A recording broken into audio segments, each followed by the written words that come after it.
Good evening and welcome to Tucker Carlson Tonight. Ever get the feeling that news stories come and go faster than they used to? Ask anyone in the news business. It's real. The O.J. story lasted about a year. Now it feels like there's an O.J. a week.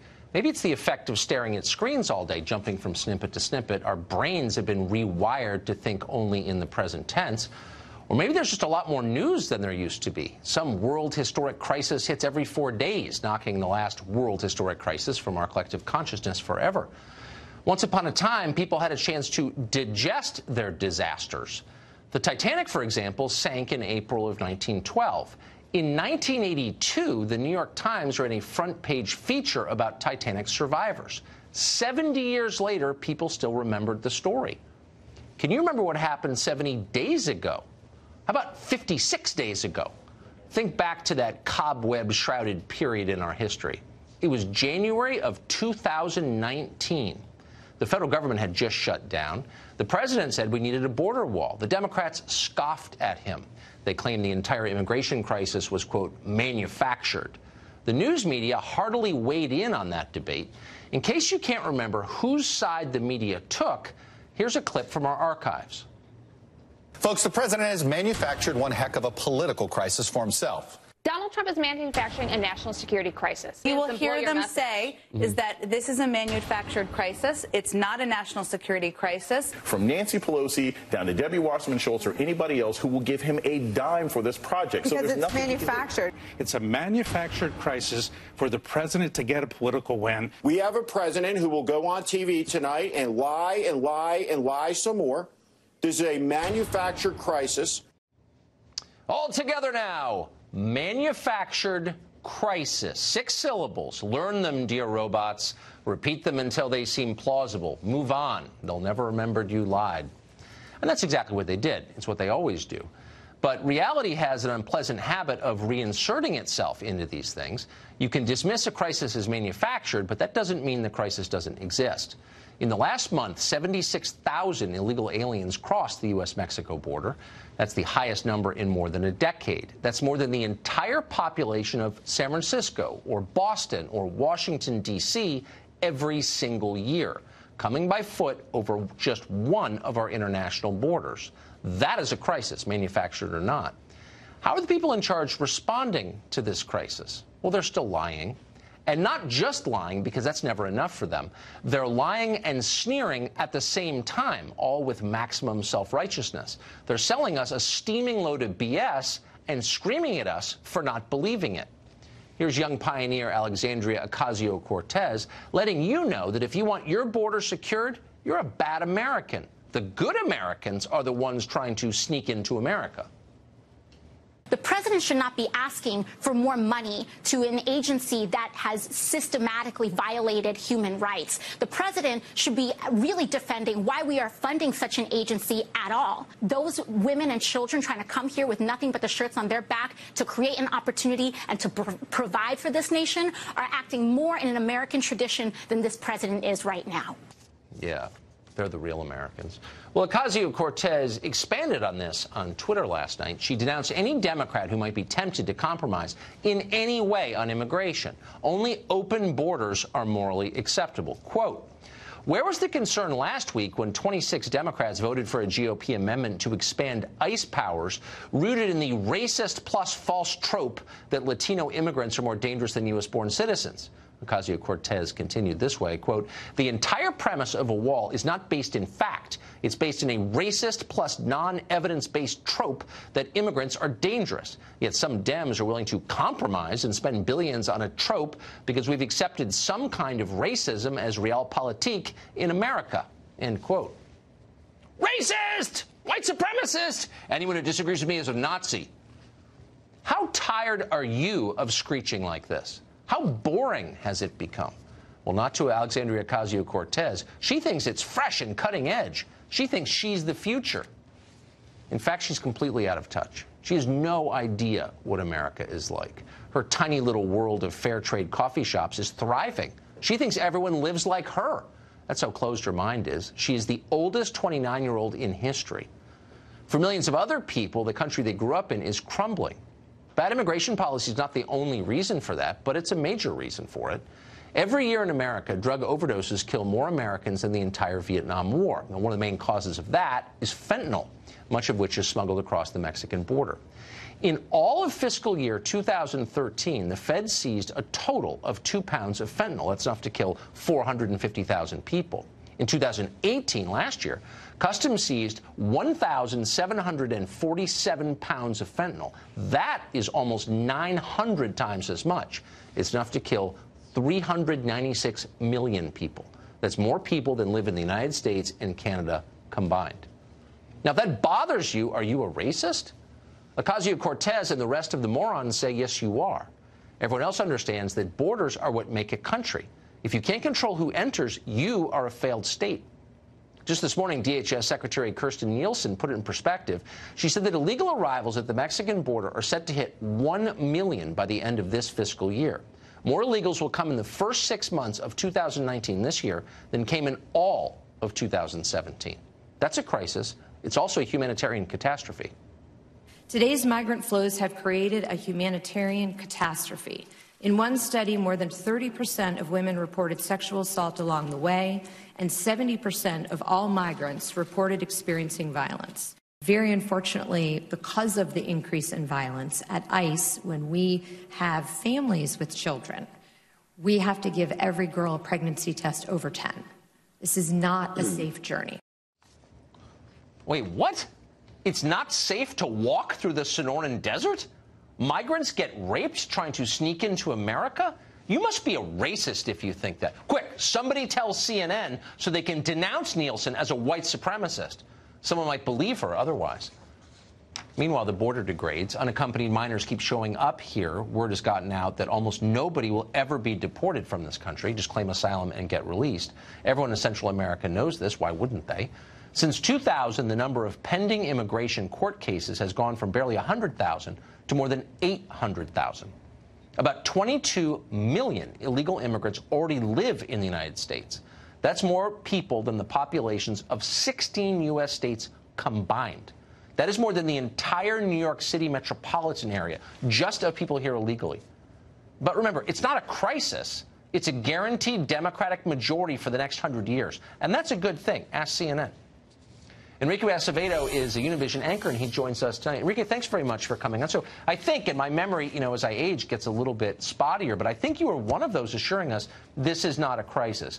Looking at the numbers, which I don't think you would contest because they're real, do you want to reassess that? Is it now a crisis?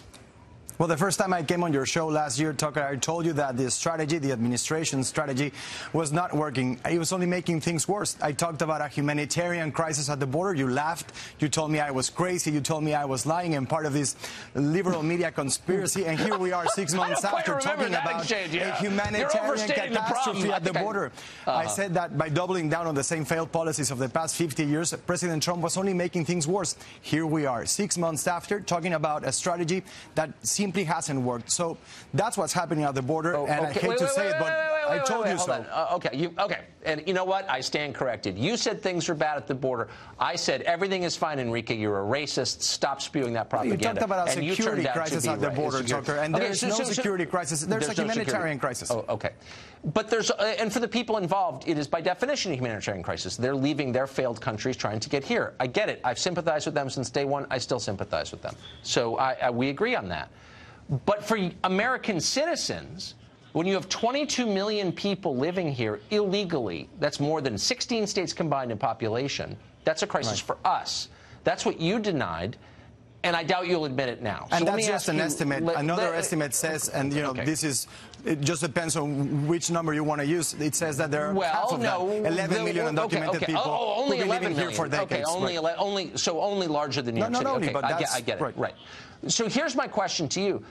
How many would constitute a crisis? How many people do we have to let live illegally in our country before we say, you know what, we have to start deporting people? What's the number? Give me a sense, ballpark. I think there is a crisis. That's not what we're debating. There is a humanitarian crisis at the border, and a wall and limiting the number of people who can claim asylum legally, that's not going to make things better. That's actually going to make things worse. These refugees are turning themselves into Border Patrol agents. They're not running away from Border Patrol agents. You can ask them at the border. Because they know that the system is a scam, and that's why we have 800,000 pending immigration cases. You're telling me that children, right. 7, 8-year-old children and their mothers know that the system is it's working in their favor? They know how the legal system works here in the U.S.? That's what I'm saying. That's exactly what I'm saying, and you know that that's true. But let me ask you... And that's the reason why they're coming, right? Let me right? ask you, not because they're being victims of violence and extreme poverty, even climate change. I'm an American, and my interest is in my country, which is the United States of America, and I don't believe that having tens of millions of people illegally in your country or using social services is good for my country. It may be good for theirs, it's not good for mine. Why is it not good for the country? Living in what this sense country. does it make the country worse, Tucker? I would like to know. It's very simple. It's very simple. When people who are poor come to a country that's getting poorer, that country doesn't get richer. And I don't have to guess about that because I've lived here the whole time. The Rockefellers were very poor when they came to this country. And now they're one of the most celebrated dynasties in the history of the U.S. Right. That was about 150 years ago. I'm saying right now, the country that we're living in, California, and that's where the racism argument comes into play. But maybe the problem is that these immigrants are coming from Latin America and that we keep conflating immigration with crime, with terrorism, with economic hardship. What I'm saying is, well, then what I'm saying is that this country when we talk about immigration, you have images of dangerous gangs. I'm sure this is happening now as we speak. I'm a racist for wanting to control who comes into my country. The overwhelming majority of our immigration comes from conflating immigration with crime and terrorism and economic hardship, Tucker. That's not the reality. I'm not conflating anything. Every time we talk about immigration on your show, there's a negative connotation to this discussion. There are even negative images illustrating immigrants, like dangerous gangs and let me ask you really kind of thing. Does it take, I'm trying not to use a vulgarity on the air, it takes a lot of chutzpah, doesn't it, to come into someone's country without permission, illegally, break their laws, use their social services, and then whip around and call them racist, which is the game. That kind of takes a lot of guts, doesn't it? Well, if you put it like that, but I don't think that's what's happening with You're doing that to me right now. I'm a racist. I'm not using any social services. I'm actually paying hundreds of thousands of dollars in taxes, and I don't use any social services because as an immigrant I can't until I become a citizen. You know that, right? Even as a permanent resident, legal resident. It's been a very generous country for a long time, and this kind of abuse makes Americans more cynical and less generous. And so if you want immigration to continue to enrich this country, you've got to get it under control and let Americans decide who comes and who doesn't. That's it. That's simple. And stop calling them racist because it's very tiresome. It's dumb. Again, the racism comes from conflated immigration with crime, with terrorism and economic hardship. You're calling Americans racist because they don't like being invaded. I get it. Enrique, thank you very much. Thank you. We'll have more on the borders to head. Buck Sexton was just there at the border. Is it a crisis? He would know. We'll talk to him after the break.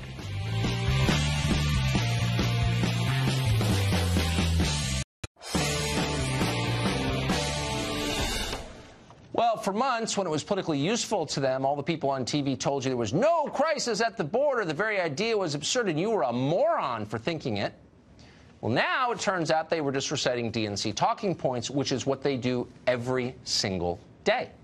So what is actually going on at the border? Buck Sexton was there just a short time ago. He's a former CIA analyst, now with The Hill, and he joins us tonight. Buck, I'm starting to suspect that everything I'm hearing about immigration from the other side is a lie, that there's no good faith at all, that all of it is propaganda. Is that fair? It's a long series of lies. Walls don't work. We finally figured out, I think, as a country, that's not true. There's no crisis at the border. That's not true. The caravans will never make it to the border. That's not true. Lie after lie after lie that the media has told. But now that we have new data, it's impossible for them to continue to pretend it's not a crisis. So they say it's only a humanitarian crisis. It's actually multiple crises. There is a humanitarian component, no question about it, but that also ties into the national security component because now the cartels make sure that when there's a large group that surrenders at the border in one area, guess what? They run the drugs in a sector that they now know has all the Border Patrol agents tied down. So it directly ties into fentanyl. Methamphetamine, by the way, DEA says may be at the highest usage ever right now in this country. People even talk about meth usage because the opioid crisis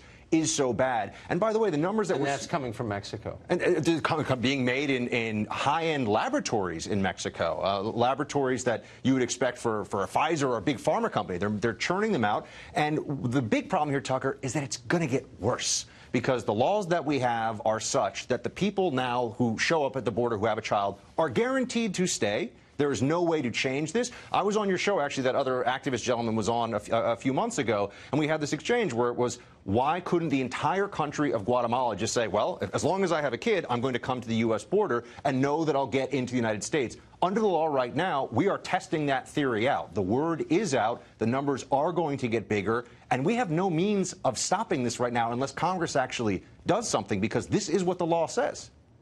And if you complain about it, you're a bigot. Would any other country put up with this? Absolutely not. And this is what you really see, and I think this also came up in your last segment, is the Democratic Party is not opposed to illegal immigration. I mean, I think that's pretty Well, they're not blatantly for America. They're actively against America. I mean, I don't think there's any other... I'm a charitable person. It's Ash Wednesday. I want to be a good Christian. But I don't know what other conclusion you reach. Well, they don't believe in sovereignty. In fact, if you use the word sovereignty now, people in the Democratic Party look at you a little bit strangely. Rule of law, obviously, is largely out the window here. They keep saying, they play this game of, if you surrender, you're seeking asylum. Well, as we know, people within 24 hours often now, because they've overwhelmed the system. And this is intentional. We also know this from Border Patrol. They have been told. They have seen this themselves. People are now showing up. They know the system. They know the game. And if they have a kid with them, guess what? They're going to be on a plane, in many cases, to wherever they want in the United States, never to be seen again by U.S. authorities. So that's also very different. When people are playing this game, this is another lie, Tucker, about how the numbers aren't as bad now as they used to be. Well, the numbers in 2005, the 1990s, when that was a particular surge of illegal immigration, a lot of those people were being deported back to Mexico right away. It was really a catch and release back into Mexico often, whereas now these other than Mexican, OTM is what they call them, when they get to the border, they can't be sent immediately and deported back into Mexico, so they get released in the interior of the United States, and no serious person thinks they're going to be deported. This is an open-door policy. If you have a kid, we have an open border right now if you come from a non-contiguous country and you show up and say, I want to stay. It's crazy. It's absolutely nuts. Crazy. And if you tolerate it, you clearly... You know, it's a hostile act against the country. I don't see any other way to read it. Buck Sexton, thank you so much. Great to see you, as always. Tom Homan is former acting director of ICE. He knows a lot about this. He joins us tonight. Tom, thanks very much for coming on. So the argument, to the extent you can call it that, from the other side is often, look, the details don't matter. What matters is that the Trump administration has constructed cages, and they'll get teary as they tell you this, into which, for reasons of racism, it is throwing Latin American children and letting them languish. Well, is that true? No, it's not true. And I watched the hearing today, and I respect Chairman Bernie Thompson, but he accused the Secretary of misleading the American people, misleading the committee. He is misleading the American people. Because first of all, they're not cages, all right? They're chain link dividers, go all the way up to high ceiling, that separate children from unrelated adults. If we didn't do that back in 2014 and 15 when they were built, then the first child gets molested by an unrelated adult, what happens? Now they're under investigation for that. So these are chain link fences separating vulnerable population from unrelated adults. I'm confused. They were built in 2014 and 15. Trump wasn't president then. Barack Obama was president. I was there when they were built. These cages, they want to call them, but these facilities where we house families were built under President Obama and Secretary Johnson. I was there when they were constructed. Did Democrats say anything about it? They absolutely did not raise hell back then, but now all of a sudden it's a terrible thing. And they yell about family detention and locking families up in a family residential center. When President Barack Obama was president, we had 100 family detention beds. Under his administration, we built 3,000 more. I built them.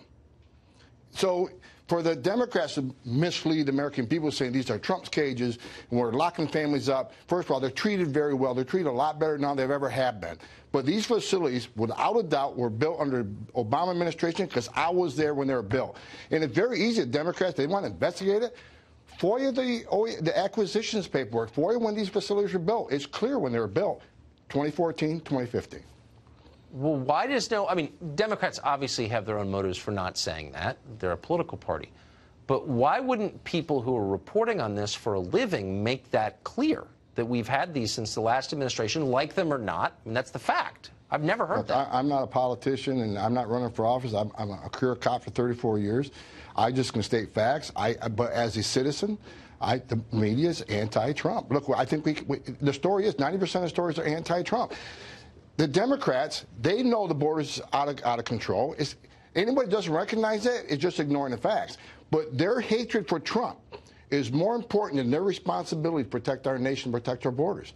That's just a stone cold fact, and it's unfortunate. I've never seen anything like this in my 34 years of doing this job. It's incredible. Quickly, drill down on that. What do you mean you've never seen anything like this?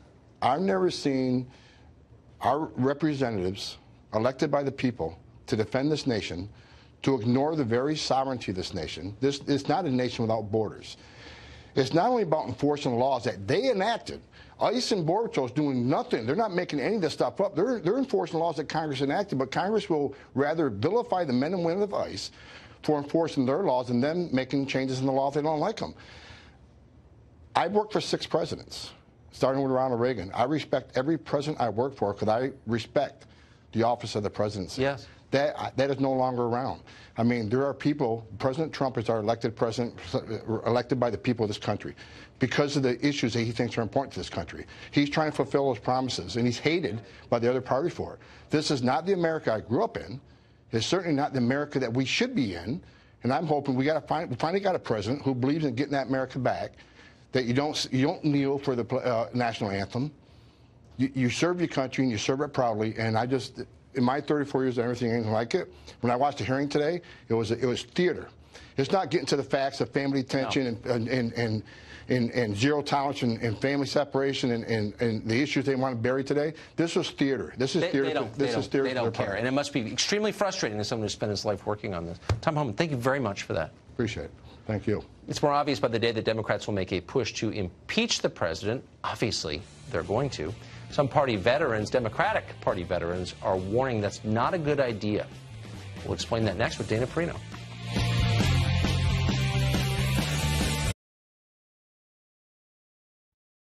This deplorable, despicable human being that occupies the White House should not be there. They say, Maxine, please don't say impeachment anymore. And when they say that, I say impeachment, impeachment, impeachment. Well, just last year, Democratic leaders told us that impeachment was not on the agenda. Nobody believed them. Now, impeachment might be the only thing that can hold together their fractured, outraged party. Congressman Jerry Nadler of New York concedes impeachment is coming, even though evidence to support it has not yet been found, but will be. Do you think the president obstructed justice? Yes, I do. If that's the case, then is the decision not to pursue impeachment right now simply political, if you believe he obstructed justice? No, we have to do the investigations and get all this. We do not now have the evidence all sorted out and everything to do an impeachment. Before you impeach somebody, you have to persuade the American public that it ought to happen. Some Democrats, though, are warning that an impeachment trial could damage the Democratic Party, and that's bad because the Democratic Party is the most important thing, always. David Axelrod warned on Twitter that a recent wave of more than 80 Democratic subpoenas, quote, too easily plays into the witch hunt meme. Longtime Clinton family aide Greg Hale tweeted this, quote, please don't do it. Please don't impeach him. It won't help us win in 2020. He deserves it. I believe that. But what's the best long-term play for the country? Question mark. Dana Perino hosts the Daily Briefing, of course, one of our favorite people in the building. She joins us tonight. So, double question. Okay. Will the president be impeached by Democrats? And will, if that happens, that trial hurt the Democratic Party? Well, I think if they do it, of course, yes, I think they all know that it's going to hurt the Democratic Party. That's why you see people like David Axelrod and Greg Hale, and there's others saying, right. Whoa, whoa, whoa, like, they got to tap the brakes. But I think what's happening now, Tucker, there's 3 types of Democrats. First, you have people like Chairman Nadler. He is in a very safe district.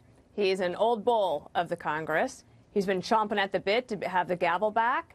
And he pays no political price in his district because he's going to win again. And also, he has a way to keep the base happy. Then you've got a second group, which are the freshmen. They won in very tough districts, right? They're in 40 seats. Most of those were in Republican-held districts that could easily be switched back in 2020 to Republicans because that's how swing districts work.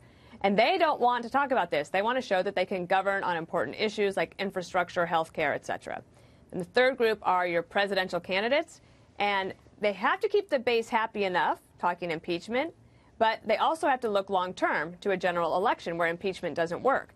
And just last week, Axios said that all of the candidates that go to Iowa right now, they're not talking about Trump, they're not talking about Mueller, they're not talking about Russia, they don't talk impeachment. They don't want to talk about it. So they're in a little bit of a box because the base wants it. The old guard knows that it shouldn't happen, but sometimes it's inevitable that you have people like Jerry Nadler who say, I've got the gavel, I'm going to use it. I wonder if insurgents like Ocasio-Cortez could do to the Democrats what Trump did to the Republicans, which is just outflank them and use social media to do it, demand that they live up to their promises, which in effect are to impeach Trump. They call him a criminal. How can you not impeach him?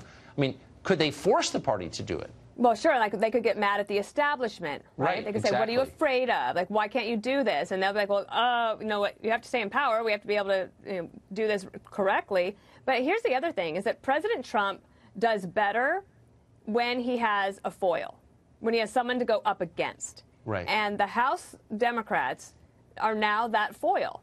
It's not just Pelosi, right? He seems to actually kind of get along and even respect Nancy Pelosi. But the others, like the left. Now he has something to push back against. So, again, you get to 2020, an election, not a midterm, it's not a referendum on the president. It's a choice between two people. And just like what happened with Bill Clinton in 1998, right, his popularity went up when the Republicans tried to impeach him.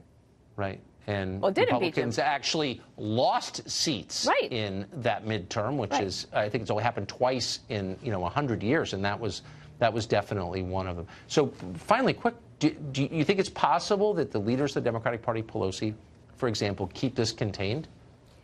I think it'll be very difficult. And I think if you look at the debate that the House Democrats are having just right now about whether to have a resolution on the floor to condemn anti-Semitism, like they can't even do that, right? So who is really the leader of the Democratic Party right now?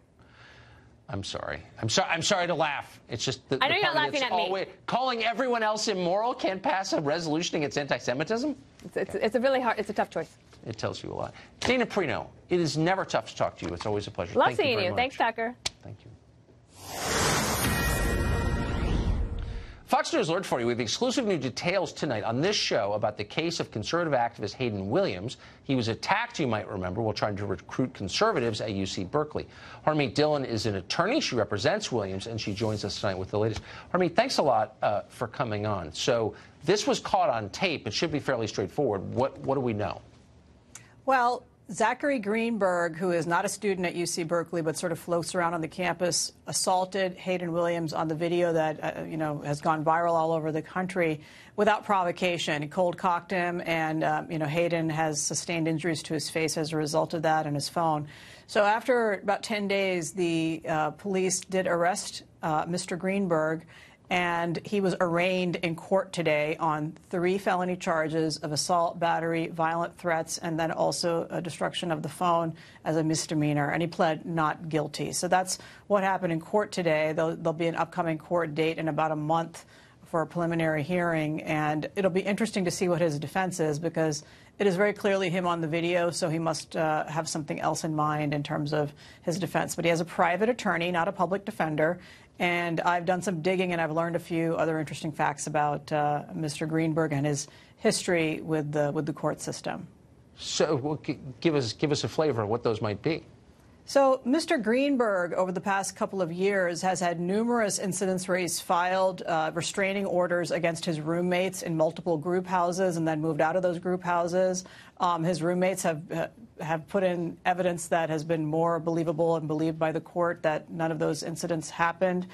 He's also had a restraining order filed against him by a former roommate, which was granted by a court. And as a result of that restraining order, he had to turn in his guns to the authorities. He has filed several lawsuits against landlords for charges that were later dismissed by the court and found not to be valid. And he has filed small claims against roommates, again, found not to be sustained for the most part. And so, like almost a dozen lawsuits that I've uncovered that this man is involved in. And interestingly, Tucker, this is a tactic, actually, that I've seen used in another case involving a Berkeley violent activist. So you've had Yvette Falarka on your show. We sure and have. Falarka has filed false restraining orders against conservatives on the Berkeley campus. There's a case that I'm involved in that's now in the Court of Appeals on that, where we defeated a false restraining order by her. So I think this is one of the growing tactics of the left, potentially, is doing this. And he does this with fee waivers, so he isn't paying the fees, claiming that he's indigent. And he has no visible means of support, but his lawyer told the reporters today outside the courtroom that he was on the campus studying in the library, but not as a Berkeley student but studying somewhere else. So there is a lot yet to be known about this guy, what motivated him, but clearly he has anger issues. One of the people in the lawsuits described, marijuana use, and certainly there's a gun, at least one gun involved in his possession. And so a lot more to be asked about this guy, and how he has private counsel and why is he pleading not guilty. So we'll see what happens. He's got a private lawyer. Another angry rich kid. There are an awful lot of those on the left, as you know. Great to see you. Thank you very much. My pleasure. The actor Will Smith is being attacked for his latest film role. His critics say, literally, he has the wrong skin color. He thought that attitude disappeared 50 years ago. It lives on the left. That story is straight ahead.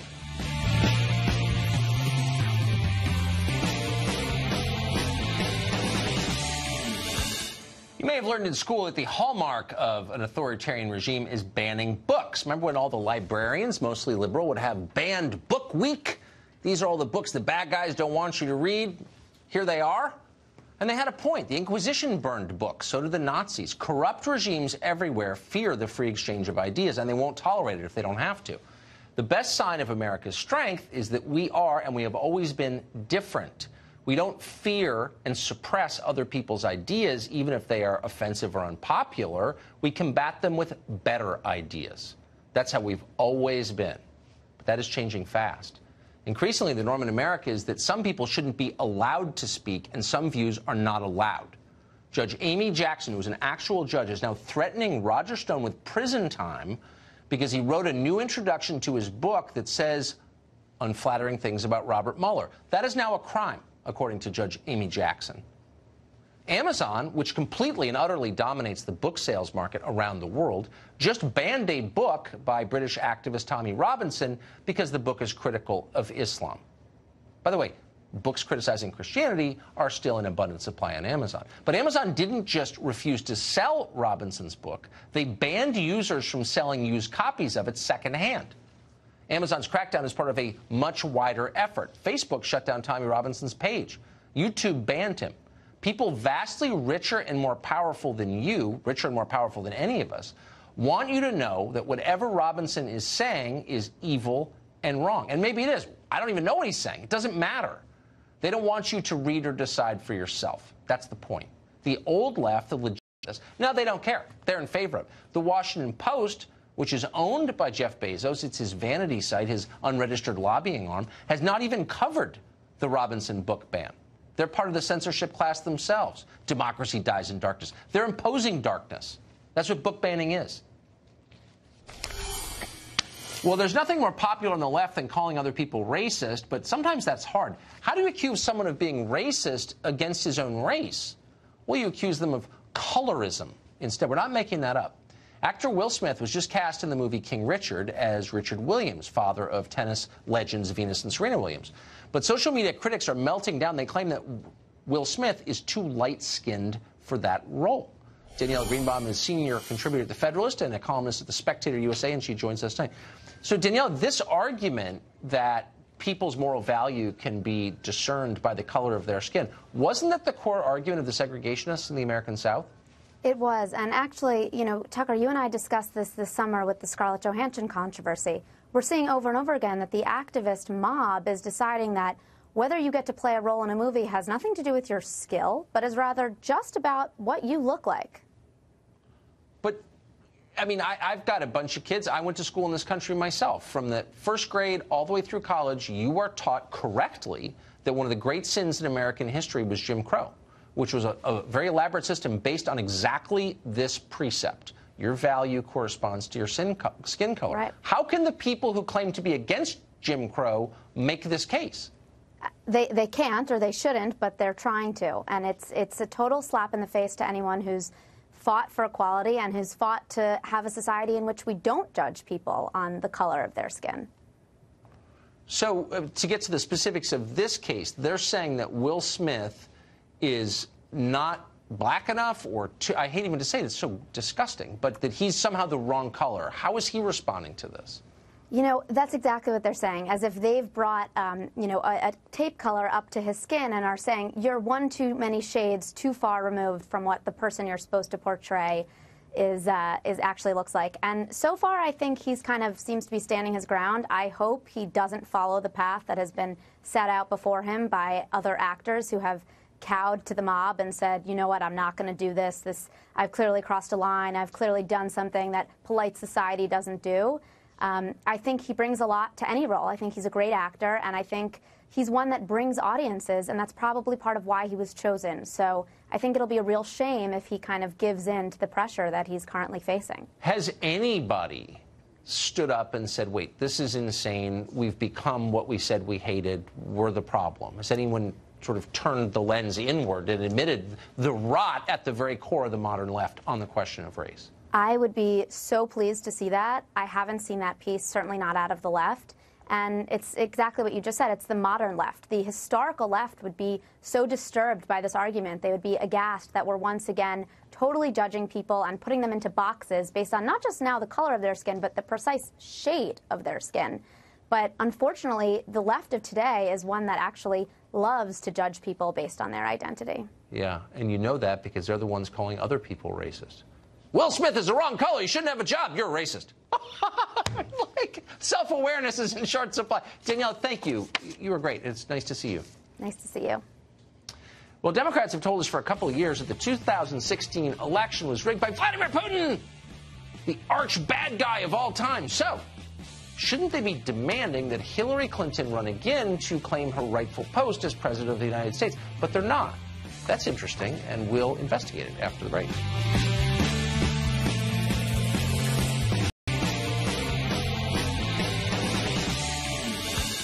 You may have learned in school that the hallmark of an authoritarian regime is banning books. Remember when all the librarians, mostly liberal, would have banned book week? These are all the books the bad guys don't want you to read. Here they are.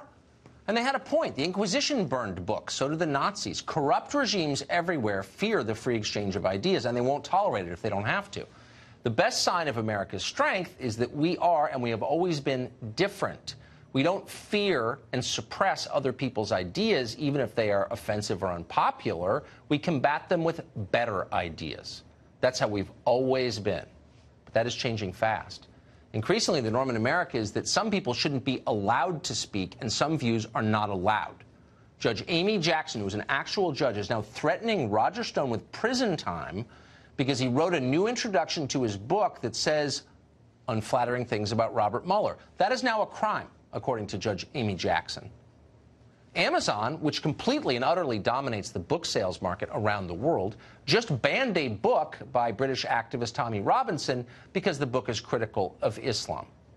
By the way, books criticizing Christianity are still in abundant supply on Amazon. But Amazon didn't just refuse to sell Robinson's book. They banned users from selling used copies of it secondhand. Amazon's crackdown is part of a much wider effort. Facebook shut down Tommy Robinson's page. YouTube banned him. People vastly richer and more powerful than you, richer and more powerful than any of us, want you to know that whatever Robinson is saying is evil and wrong. And maybe it is. I don't even know what he's saying. It doesn't matter. They don't want you to read or decide for yourself. That's the point. The old left, the legitists, now they don't care. They're in favor of it. The Washington Post, which is owned by Jeff Bezos, it's his vanity site, his unregistered lobbying arm, has not even covered the Robinson book ban. They're part of the censorship class themselves. Democracy dies in darkness. They're imposing darkness. That's what book banning is. Well, there's nothing more popular on the left than calling other people racist, but sometimes that's hard. How do you accuse someone of being racist against his own race? Well, you accuse them of colorism instead. We're not making that up. Actor Will Smith was just cast in the movie King Richard as Richard Williams, father of tennis legends Venus and Serena Williams. But social media critics are melting down. They claim that Will Smith is too light-skinned for that role. Danielle Greenbaum is senior contributor at The Federalist and a columnist at The Spectator USA, and she joins us tonight. So, Danielle, this argument that people's moral value can be discerned by the color of their skin, wasn't that the core argument of the segregationists in the American South? It was. And actually, you know, Tucker, you and I discussed this summer with the Scarlett Johansson controversy. We're seeing over and over again that the activist mob is deciding that whether you get to play a role in a movie has nothing to do with your skill, but is rather just about what you look like. But I mean, I've got a bunch of kids. I went to school in this country myself. From the first grade all the way through college, you are taught correctly that one of the great sins in American history was Jim Crow, which was a very elaborate system based on exactly this precept. Your value corresponds to your skin color. Right. How can the people who claim to be against Jim Crow make this case? They can't, or they shouldn't, but they're trying to. And it's a total slap in the face to anyone who's fought for equality and who's fought to have a society in which we don't judge people on the color of their skin.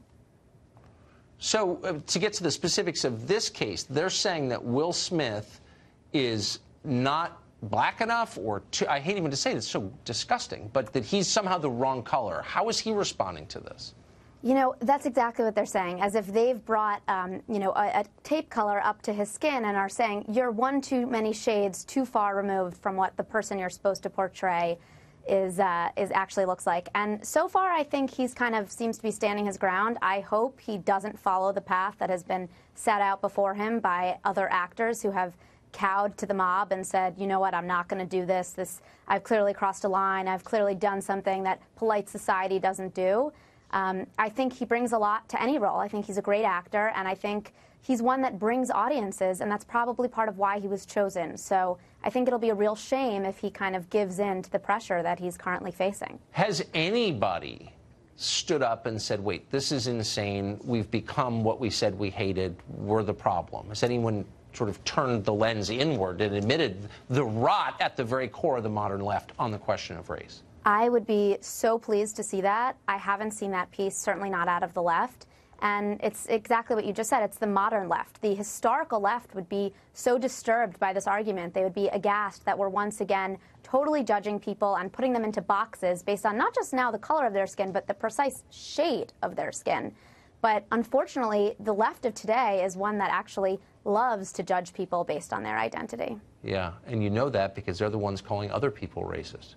Will Smith is the wrong color. You shouldn't have a job. You're a racist. Like, self-awareness is in short supply. Danielle, thank you. You were great. It's nice to see you. Nice to see you. Well, Democrats have told us for a couple of years that the 2016 election was rigged by Vladimir Putin, the arch bad guy of all time. So, shouldn't they be demanding that Hillary Clinton run again to claim her rightful post as president of the United States? But they're not. That's interesting, and we'll investigate it after the break.